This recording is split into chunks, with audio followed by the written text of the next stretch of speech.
deux, trois. 1, 2, 3, let's go. That's the very little French that I know. But Chef Mary here, and it is time to make some French macaroons. What I do know is that this is one of my very favorite treats in the entire world, and I also know that it requires a little bit of finesse to make them at home. But you can do it. I have faith in you, because if I can do it, you can do it. Just as in our intro video, if you watch that, I make sure that I have everything measured out, ready to go. Read through your directions. I like to say read through the directions at least 2 times before you start baking anything, because that'll give you an idea, kind of, you can like pre-bake it in your head a little bit and wrap your head around how it needs to go in the order the steps need to go in. Basically what we're gonna do for the French macaroons, if I could break it down for you without a recipe, I would say is we're gonna take our dry stuff, we're gonna whisk it together and make it as fluffy as possible. And then we're gonna take some egg whites and we're gonna make them fluffy as possible. And then we're gonna try to keep it all as fluffy as possible as we incorporate the 2 things together. And then we're gonna add some food coloring and divide it into 3 bowls to make 3 fun colors of macaroon shells, the tops and bottoms of the fun French sandwiches. So to get ready for that, I have my whisk, which is the fluffy tool of the kitchen. I've got my balloon here. It's a big balloon whisk, not the little skinny ones, because the bigger your balloon, the more air you're gonna put in. That makes sense, right? Bigger balloon, more air. That makes total sense to me. The other thing is that I've got my stand mixer ready to go with my whisk attachment to that as well. Hand mixer also works for this, for whipping the egg whites, and we're gonna get to that in a second. I've got 2 mixing bowls because our dry ingredients need to be sifted, which is why we have our sifter in our kit.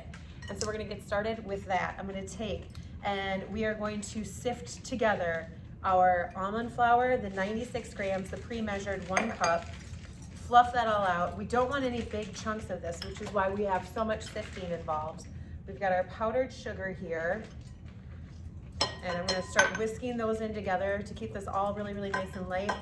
The powdered sugar helps keep this light too, so it's a very, very light ingredient. I kind of like to spin my bowl as I'm stirring it together to make sure everything gets mixed in. I also really love using glass bowls when I'm making, because it allows you to look underneath and make sure that you have everything mixed in as you're going to. So to that, and then make sure you get everything measured out there, all that powdered sugar. I've got a 1/2 teaspoon of the total salt that I'm gonna use for this whole recipe. So I'm gonna take my 1/2 teaspoon of fine salt and I'm gonna sprinkle that on top, and I'm gonna whisk that in too.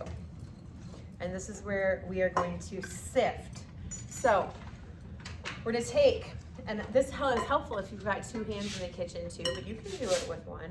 I'm gonna take it, I'm gonna use my whisk or a spatula, and I'm just gonna start to gently take and move those dry ingredients into the sifter, even though they're already mixed, to make sure that there's no lumps or bumps. And I'm just gonna tap it against the palm of my hand and let all of those ingredients kind of fall through. Now, it's common that with that almond flour, because it is such a dense, moist flour, you're gonna get these cute little like pearls of almond flour in the bottom there. And so that's when you just take your finger and you just kind of smash those in so that they work too. All right, and then I'm gonna take and I'm gonna add the rest of that in there. So I make sure everything gets sifted together. Tap that through, palm of my hand, making sure everything is going through, smushing the little almond flour little pearls that are in there. So that's 1 time. So now I'm gonna take and I'm gonna move my whisk here. We're gonna do the exact same process 2 more times. So I'm gonna take and I'm gonna add this in. And I think I can get all in here now that it's nice and sifted.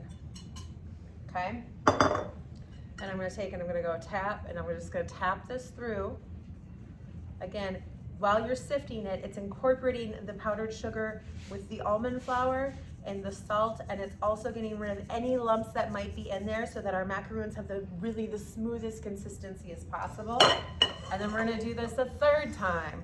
We're gonna take and we're gonna add it through. It is really, really important that you do this the 3 times. It's gonna make a huge difference in the consistency of your macaroons that you're making. And we're gonna take and I'm just gonna tap all of that out of there.